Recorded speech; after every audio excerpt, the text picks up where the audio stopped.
Hey guys, Lima here. I'm constantly breaking records with my collection.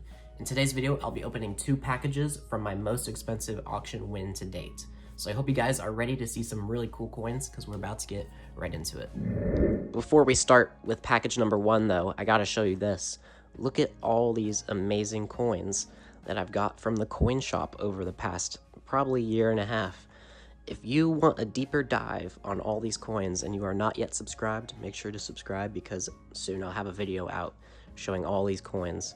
Some of them are really cool. You're not going to want to miss it. But without further ado, let's start with the first package. So weirdly, I actually got this coin before I even paid for it. But here's my receipt. As you can see, it is a Denarius Serratus. I won it for a hammer price of 110, which ended up being 157.69. And let's get right into this cool coin. This coin actually arrived before the other one, weirdly enough. But I'm excited to see what this ancient coin looks like in hand. I haven't even looked at it with my own eyes, I'm just looking through my phone. But it looks cool. Oh, there it is. Okay. Time to see it for real. I haven't even looked at it yet. Alright, let's get that satisfying peel.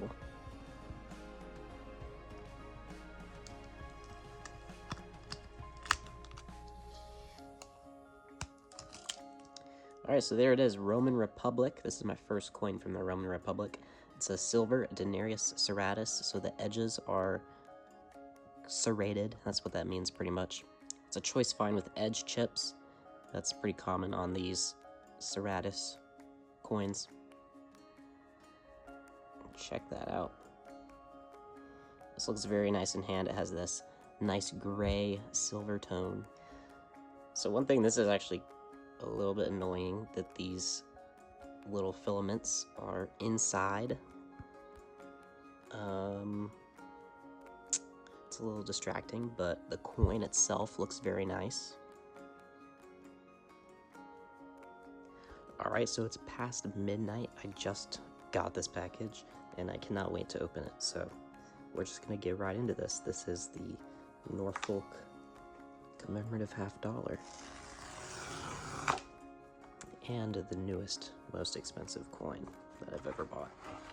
And it's quite possibly going to be one of the nicest commemorative $50 that I own. So, well, I hope it is going to be.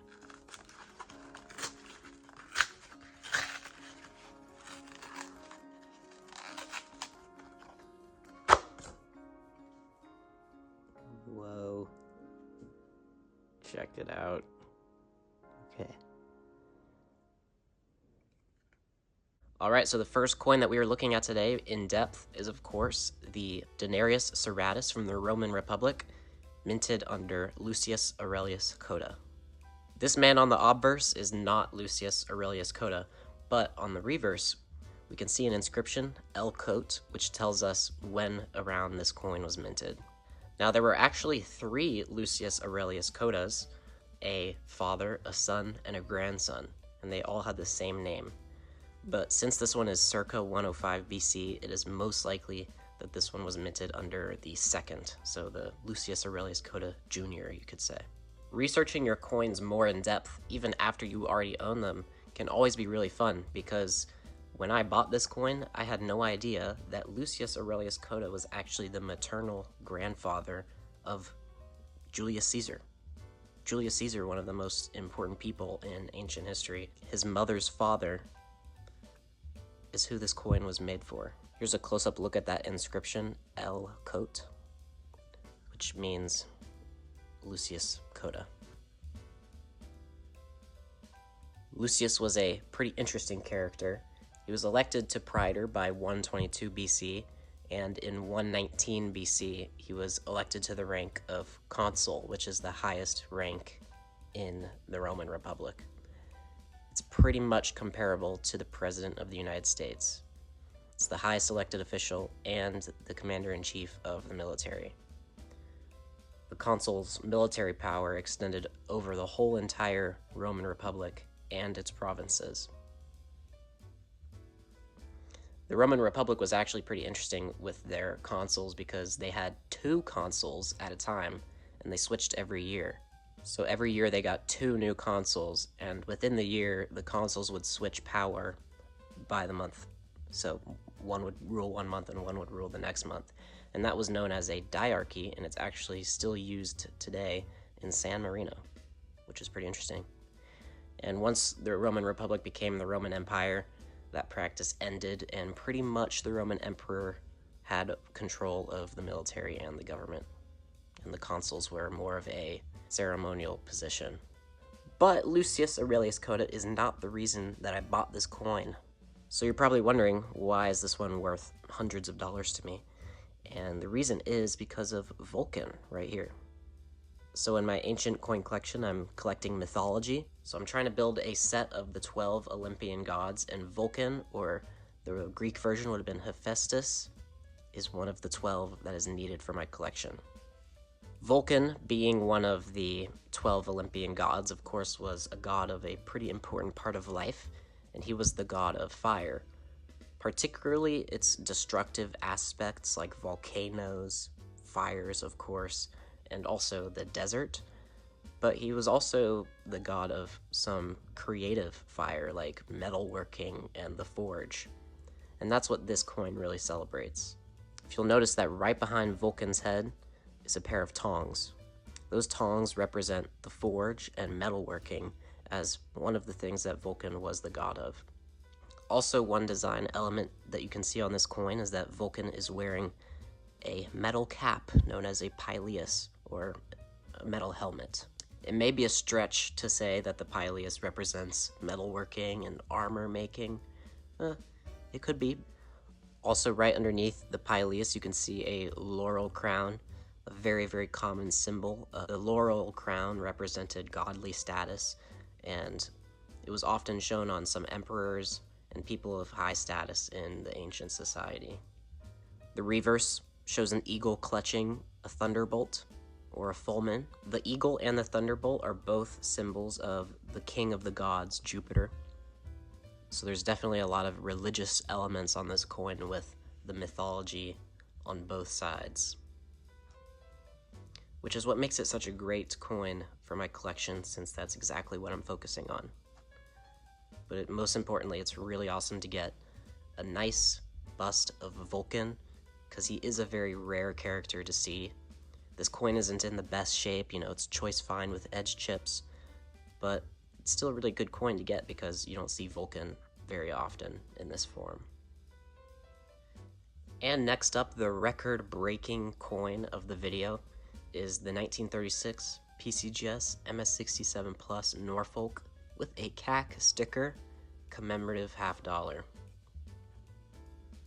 When I talk about breaking records, this coin is exactly what I'm talking about.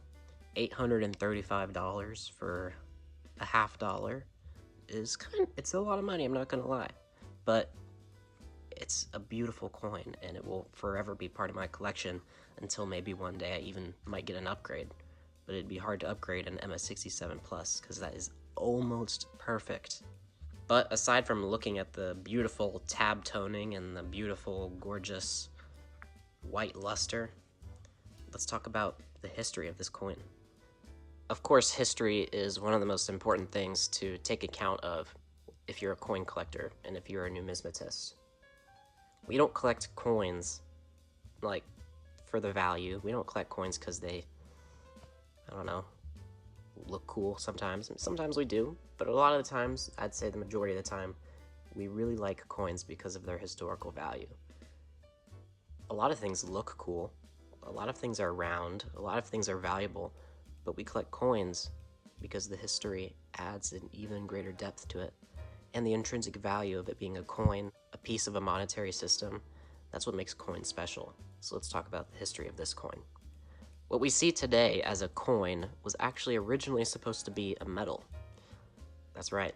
For the 200th anniversary of Norfolk becoming a royal borough in 1736, Congress, of course, wanted to celebrate them, and they passed a law to create medals to raise money for the celebration of Norfolk's anniversary. However, by my interpretation, Norfolk was like, yo, all these other states and all these other towns are getting commemorative half dollars for their anniversaries. Why can't we get another commemorative half dollar? And so Congress obliged and, of course, created this beautiful commemorative half dollar for the 300th anniversary of the original Norfolk land grant and, of course, the 200th anniversary of them becoming a royal borough. And that's what all this says right here. The coin was designed by William Marks Simpson and his wife, and William Marks Simpson also designed the Antietam half dollar and the Roanoke Island, and I think maybe one or two more. So here's the obverse of the coin. It shows the seal of the city of Norfolk with a 3-masted ship, and the reverse shows the royal mace of Norfolk, which goes back all the way to 1753 when it was presented by Lieutenant Governor Dinwiddie. I know, it's a funny name. Another interesting piece of history about this coin specifically, and not just the Norfolk half dollar, but this coin right here, is that this coin is tab-toned. And if you'll notice, let me point to exactly what I'm talking about. So notice right here, we're yellow-toned, yellow-toned, yellow-toned, yellow-toned. Oh, and then it stops. It's white, and then it's yellow-toned, yellow-toned. Stops, and then it's yellow-toned, yellow-toned. And then right here in the middle, if you'll notice, there's a circle. That's yellow-toned. And then there's this white, untoned circle around it. And it actually fits with the design very well with this natural circle, but the design has nothing to do with the toning. It's just how this coin was packaged when it was first made. So I'll throw up a picture right now. So that picture that you just saw was what this coin was originally packaged in when collectors like us wanted to buy this coin fresh and new from the mint when it was made. Similar to today, how we can buy coins straight from the mint and they come in those boxes. That packaging that you just saw is what this coin would have came in. So obviously, being such a high grade, this coin sat in its original packaging for a super long time and got this tab toning. Who knows how long it was in there for? Who knows who owned it? But it's an interesting thing to think about, that's probably why this coin is such a high grade. It's because it was sitting in a collection untouched for decades, probably. But I really love tab toning. I think the history is super cool. I even made a whole entire video about tab toning. But now that's pretty much the history of this coin, but let's take a look at the beautiful toning and the design on this coin up close. All right, let's take a look at some of this. Right here we got 1936, flanked by shells. We have Norfolk, Virginia. Okay, let's read all this word. City of Norfolk, Virginia. Became a town in 1682, a borough in 1736, which is what this is the bicentennial of, and a city in 1845. And then we have some Latin right here, which I don't know how to read. And I don't know what it says either. I should probably know that. There we have that 3-masted ship with some nice waves. Pretty cool. I honestly don't really know what that is. And if we take a look at some of this toning, we got some pinks, lots of yellows. You can see the tab toning in its full glory. It's not the most impressive tab toning I've ever seen, but it is subtle and very nice. And then on the reverse, we have that Royal Mace of Norfolk. 1636 was the land grant. Of course, we have In God We Trust, Liberty, E Pluribus Unum, half dollar, United States of America, everything, all in one on one side of the coin. And this coin is celebrating the Norfolk, Virginia land grant. Take a look at the edge of the coin real quick. Remember, every coin has 3 sides. You gotta grade all 3 sides. One thing I've always loved about this coin is that the fields aren't perfectly flat. They're like kind of bumpy, kind of wavy, and I think that's pretty cool. It gives the luster a real nice shine and movement on this coin.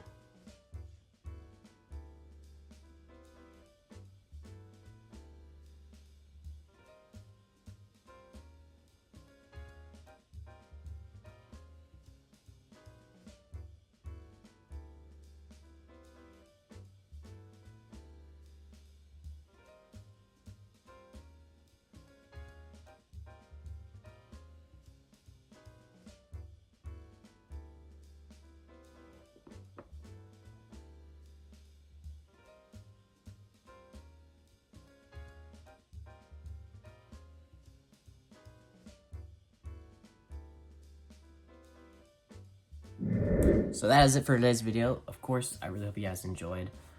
Remember that soon I'm going to have this massive coin shop pickups video coming out. Been working really hard on it. But that is these 2 new really cool coins for my collection. Records breaking all the time. So always stay tuned. And of course, I'll see you guys in the next video. Peace.